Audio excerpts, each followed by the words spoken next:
É um prazer realmente grande encontrar com você, ter essa chance de buscar a luz de Deus, a verdade, aquilo que ilumina o coração da gente para sempre, aquela realidade eterna que quando se planta no nosso coração faz com que se cumpra em nós o que Jesus prometeu que aconteceria.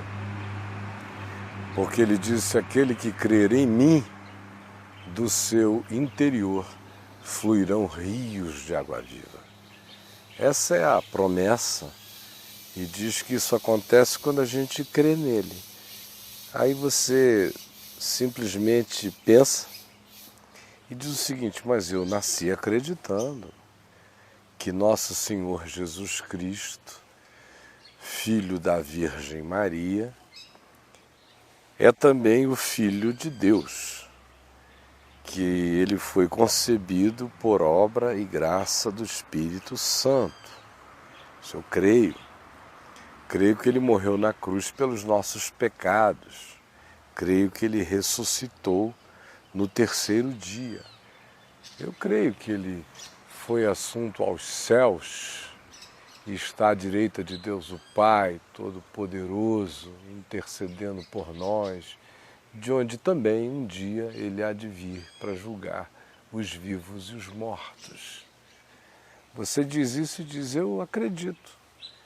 Eu fui catequizado, meu pai, minha mãe me ensinaram isso, eu aprendi o credo apostólico, o Pai Nosso.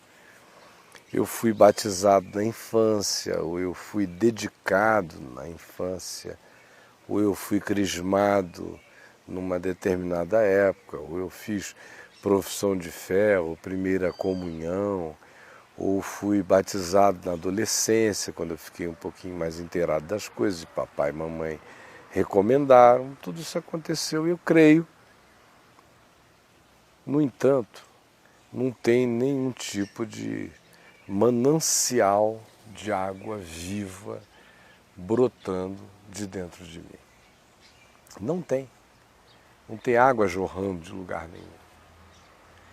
E aí, parece que o que Jesus disse, que o que ele prometeu, se torna uma coisa completamente insignificante, sem sentido, um continho da caronchinha, uma promessa que não se cumpre nunca na sua vida. Porque aqui está dito em João 7,37, no último dia, o grande dia da festa, levantou-se Jesus e exclamou: se alguém tem sede, venha a mim e beba. Quem crer em mim, como diz a Escritura, fazendo referência ao profeta Ezequiel, no capítulo 47, quem crer em mim, como diz o profeta Ezequiel, do seu interior, do interior dessa pessoa que crer em mim, fluirão rios de água viva. Essa pessoa vai se transformar num grande templo, dentro do qual cumpre-se a promessa trazida pelo profeta Ezequiel, de que do interior de um templo que é inconstruível, que cresce para dentro, que começa pequenininho do lado de fora e à medida em que a pessoa vai entrando, ele vai ficando com proporções inimagináveis. Jesus disse: o que Ezequiel falou está se cumprindo aqui e agora. Essa é uma promessa existencial. O templo não é alguma coisa para ser construída em Jerusalém um dia, está sendo construída em você, é no seu coração, é no seu interior. E vai se cumprir a profecia de Ezequiel: quem crer em mim, do seu interior fluirão rios de água viva. Isto Jesus disse com respeito ao Espírito Santo, que haviam de receber os que nele, em Jesus, crescem, pois o Espírito Santo até aquele momento não fora dado, porque Jesus não havia sido ainda glorificado. Então a questão, de fato, não tem nada a ver com as coisas que você diz que acredita, porque a gente papagaia um monte de coisas nas quais a gente não crê. Não crê mesmo. Quando está tudo bem, elas servem. elas são coisas da religião, elas são vernizes sociais, culturais, elas são eventos que a gente cumpre como quem cumpre ritos de vida, porque foi assim desde sempre. E a gente simplesmente diz, eu sou cristão, eu creio em Jesus, eu nasci no Brasil, um país cristão. Eu nasci no ocidente da terra, minha mãe, meu pai, todo mundo da minha família crê nessas coisas, eu creio também. Mas eu tenho uma notícia a dar a você. De fato você não creu. Você é simplesmente um indivíduo aculturado. Se você tivesse nascido no Iraque, dependendo da aldeia, você poderia ser xiita ou curdo. Se você tivesse nascido no Irã e fosse um jovem universitário, você seria profundamente radical nas causas islâmicas. Quem sabe, talvez nem tanto. Mas você seria de fato um discípulo de Maomé. Se você tivesse nascido em qualquer outro lugar, ou na Índia, ou na Tailândia, ou em qualquer um outro lugar da Terra com religião marcante, você pode ter certeza de uma coisa, você estaria lá professando essas coisas porque seu pai, indiano, tailandês, árabe, tivesse dito isso a você, mas não resultou de um encontro pessoal, de uma revelação, de uma verdade, de uma experiência, de algo que lascou você no meio, quebrou essa penha, lascou a rocha e plantou semente do Evangelho dentro de você, que foi crescendo e saindo de dentro da penha e se transformando em vida, em graça. Não foi isso que aconteceu. Você é só uma pessoa amestrada. E você defende as coisas que você defende porque você é fruto de uma domesticação, de um amestramento, de um treinamento, de um condicionamento, e pior ainda. No caso de você ser alguém que envolveu-se radicalmente com alguns grupos religiosos, você já está até com a cabeça condicionada e alguns até com a mente bastante configurada, formatada, conforme o espírito de seita que a gente encontra por aí, com um monte de gente nervosa, angustiada, suando frio, desesperada, com medo de Deus, com medo de maldição de líder religioso, de sacerdote, de pastor, de bispo, de apóstolo, seja lá o que for, dessa panaceia toda, e medo e nervosismo, e espírito de julgamento, todo mundo uniformizadinho, uns soldadinhos de chumbo, marchando aflitos por aí, dizendo eu creio em Jesus, e gritando nervosos, Jesus, Jesus, Jesus, ali, porque parece que se não gritarem não serão ouvidos. Esse é o cenário daqueles que fervorosamente dizem que creem, mas não creram ainda. Os sintomas não são de quem creu.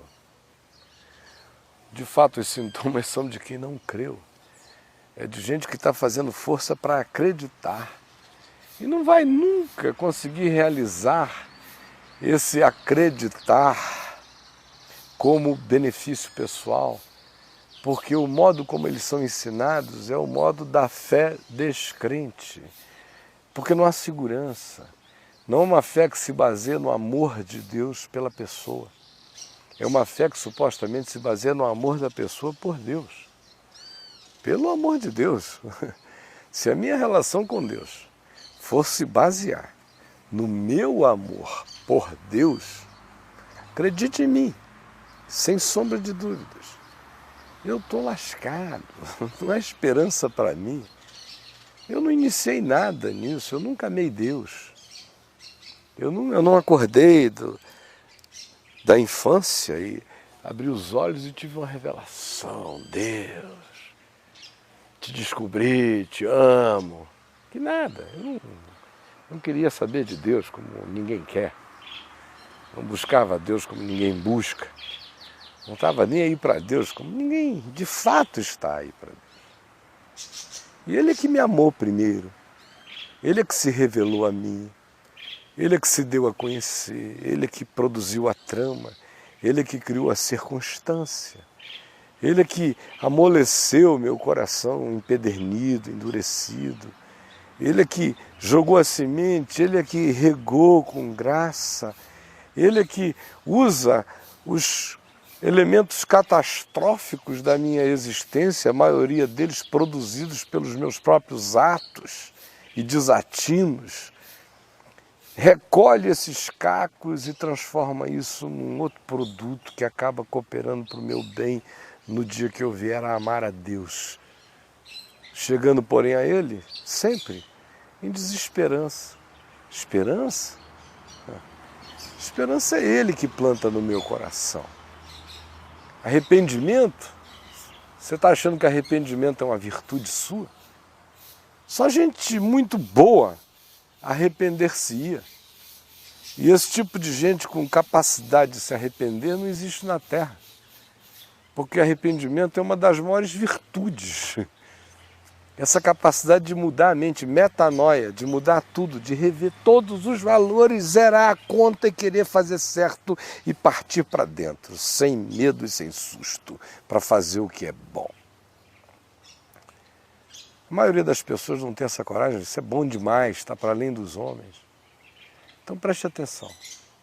Quando você chega e vê que a sua perspectiva é essa aí de quem está no chão, mas aí no chão onde você está arrependido, fique sabendo, não foi você que inventou isso aí de onde você está.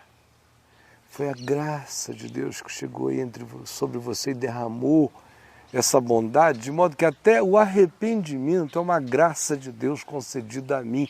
Quando eu estou em processo de arrependimento, eu posso ter certeza de que o bem total de Deus já está garantido, porque somente gente que já está perdoada por Deus é que se arrepende. Ou seja, eu não inicio nenhum processo. A minha relação com Deus, portanto, não depende do meu amor por Deus, só depende do amor de Deus por mim. A religião ensina a gente a amar a Deus de tal modo que Deus fique constrangido e nos abençoe. Ou então ela nos ensina que a gente deve dar dinheiro, entrar em correntes, além de dar o dízimo, de fazer tudo, entrar e dar dinheiro. Parece que Deus só responde a orações regadas a dinheiro. Aí o cara vai lá e dá, achando que está comprando qualquer coisa, porque tudo está baseado nesse engano. Qual é o engano? De que tudo depende do meu amor por Deus, do que eu sou em relação a Deus. Ou então dizem para o indivíduo que Deus só vai ouvi-lo se ele se santificar. Aí ele tem que ficar mais santo do que Jesus para agradar a Deus. Nesse processo ele vai adoecendo e nunca vai crendo. Porque ele olha para dentro dele mesmo e ele encontra só relatividade, pecado, mentira, hipocrisia. Todas essas coisas que habitam o coração de todos os homens em maior ou menor escala, em intensidade avassaladora ou mais fraca, mas presente em todo homem. Aí ele vê a sua própria relatividade e diz: como é que eu vou bancar, agradar o eterno, o infinito, aquele que é sempre, o santo, santo, santo, se eu sou como eu sou? Aí não tem fé que resista. O indivíduo vira religioso, vira assim, fica assim, desse jeitinho aí. Porque o Evangelho ensina outra coisa. O Evangelho diz que tudo depende do amor de Deus por mim. E Deus prova o seu próprio amor para conosco pelo fato de Cristo, Jesus, ter morrido por mim, por você, por nós, sendo nós ainda e somente pecadores. Está demonstrado, é unilateral. Deus amou o mundo e ama e amará de tal maneira que deu, antes da fundação do mundo, o seu Filho, deu na plenitude dos tempos e já o designou como Salvador de todo homem, porque Deus amou o mundo e por isso entregou seu Filho Alguém quer conversar e discutir mais alguma coisa a respeito disso? O apóstolo Paulo vai mais além e diz que Deus estava em Cristo reconciliando consigo mesmo o mundo, de modo unilateral, não perguntou a ninguém, não quis saber se os homens aprovavam ou não, não reuniu nenhuma assembleia especial, simplesmente fez, porque Ele é Deus, Ele ama e Ele faz o que faz porque Ele é bom, não é porque a gente é bom, não tem barganha nessa relação. Se Deus fosse se relacionar comigo dependendo de alguma troca, sinceramente, esse Deus eu não queria não. É como aquele tipo de pai que empresta tudo para os filhos e cobra juros e correção. É uma coisa perversinha, horrível, sem generosidade, sem entender que são os pais que entesouram para os filhos, sempre. Eu não queria não. Mas você tem querido aparentemente e fica nesse estado. Fica lendo a Escritura, fica vendo o que Jesus promete, e aqui ele está dizendo, olha, aquele que crê em mim, do seu interior fluirão rios de água viva. Aquele que crê em mim vai se transformar no templo de Ezequiel, aquele templo que não é construível por mãos humanas, que é pequenininho do lado de fora e do lado de dentro cresce. É um templo que só dava para ser construído por uma arquitetura quântica. Aí Jesus diz, quem crê em mim vai ter essa abundância, essa vida abundante, essa riqueza interior. E vai ter uma fonte, uma cascata brotando, jorrando de dentro dele, saltando para a eternidade. O indivíduo diz, é pura poesia. E fica sempre achando que isso está se cumprindo na vida do pregador que está visitando a igreja. Que isso é alguma coisa que certamente está se cumprindo na vida do conferencista, ou do cantor gospel, ou do padre da moda, ou de algum guru. É sempre alguém que deve estar acontecendo na vida daquele indivíduo que dá pulinhos, do outro que tira o paletó e joga nas pessoas e as pessoas caem, no outro que sopra e o indivíduo deita, no outro que empurra a mão na cabeça e ele cai, enfim, sempre transferindo para algum lugar. E os que estão lá também transferindo, porque eles estão mais vazios do que taboca, do que bambu seco. Vazios, mas estão lá naquele agito dizendo, eu não estou com nada, não está acontecendo nada em mim, mas eu aprendi a fazer isso aqui, mas Deus me use. E aconteça na vida de outros o que não está acontecendo na minha. Então fica todo mundo se enganando. Esse aqui fazendo a palhaçada, dizendo eu estou fazendo, em mim não tem nada, mas Deus permita que na vida do outro isso se cumpra. O outro está lá, seco também, pulando conforme o ditado, dizendo, em mim não tem nada acontecendo, mas na vida daquele que está lá no palco, isto deve ser verdade. Então é uma troca de ilusão, é um engano. Por isso é que tem que ter bilheteria mesmo, ingresso, tudo isso, porque é circo, é só circo, é palhaçada. E Jesus não tem nada a ver com isso. Continua dizendo, aquele que crê em mim, do seu interior fluirão rios de água viva. E olha para você e diz, olha, esqueça o que você pensa que é fé em mim, esqueça, não perca mais seu tempo. Vá reler os evangelhos com simplicidade, você sozinho, sem ir pela cabeça de ninguém, não precisa. Se isso aqui é verdade, daí falar de si mesmo, não precisa maiores elaborações. Pegue Mateus, comece a ler, Marcos, Lucas, João, vá lendo. Está posto o meu desafio. Se for verdade, o que a palavra de Deus viva e eficaz vai pular e entrar em você e vai desarvorar a sua vida toda para o bem. Aí você vai ver que isso tudo aqui faz sentido, que não é só conversa fiada.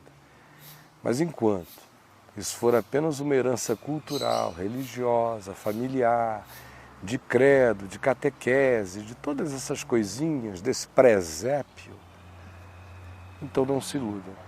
Você vai dizer, eu acredito, e vai morrer seco, sem provar a água viva brotando de dentro de você. Isso seria trágico. É isso que na maioria das vezes faz as pessoas ficarem cínicas. Porque depois de um tempo dizendo que creem e nada acontecendo, elas começam a se tornar gente cínica. Vão todos virando parte do povo da mentira. Pare com isso, não faça parte dessa coisa adoecida. Minha oração é que o Espírito Santo tenha iluminado você. Que você pegue, se aproprie e não fique fazendo parte do presépio como um membro dessa estrebaria morta de personagens de coisa nenhuma, que não tem vida de nenhuma natureza. Então olha aqui para mim. Se você deseja dar continuidade ao que eu tenho falado aqui com você e você tem acesso à internet, você tem? Vá no meu site, no www.caiofabio.com. Você já deve ter visto esse endereço www.caiofabio.com passando de vez em quando durante o programa. É proposital para você anotar, ir lá. Porque se você gosta desse encontro comigo aqui, lá no meu site você vai ter infinitamente mais e melhor. Lá também você vai ter acesso a Vem Ver TV, a rádio do site, a uma quantidade enorme de coisas na internet que podem ajudar imensamente a sua vida. Agora, se além disso, você também deseja ter um encontro um pouco mais próximo, mais físico com a gente, chegar, fazer parte de um grupo, de uma reunião, você está vendo aí imagens do Teatro La Salle, das nossas reuniões de domingo à noite. Eu quero convidar você para vir ter conosco no Teatro La Salle todo domingo, às 19 horas, na 906 Sul, no Plano Piloto. E mais ainda, se você deseja às quartas-feiras fazer parte de um encontro singelo de estudo do Evangelho e oração conosco, você pode vir na QI 13, Conjunto 2, Casa 5, Lago Norte, toda quarta-feira, às 20 horas, tá bom? Eu vou ficando por aqui, esperando que Deus abençoe imensamente a sua vida e que você não se torne um desses cínicos pedrados, acostumados a ler apenas a Bíblia, que a chamam inclusive de Bíblia Sagrada. Aí o indivíduo começa a tratar o livro como um ídolo e fica decorando só versículos, entrando em gincanas de conhecimentos bíblicos, mas nunca prova a palavra, nunca prova, nunca pratica, nunca prova o Espírito, nunca bebe da água viva, nunca se torna uma fonte de Deus, jorrando bondades de Deus na vida. É uma pena que seja assim. A minha oração é que pare de ser agora, tá bom? Que Deus te guarde e a tua casa toda. E até o nosso próximo encontro, com a graça do Senhor Jesus. Um beijão para você mesmo. E até a semana que vem ou durante a semana. E não deixe de ir lá no www.caiofabio.com. E mais que isto, divulgue também esse nosso encontro aqui, neste canal, neste horário, para os seus amigos, onde quer que seus amigos estejam. E se algum inimigo ficar aí perturbando você, peça para ele assistir também, com todo amor. Vai fazer bem para ele, com certeza. Tchau, então. Tchau. Tchau.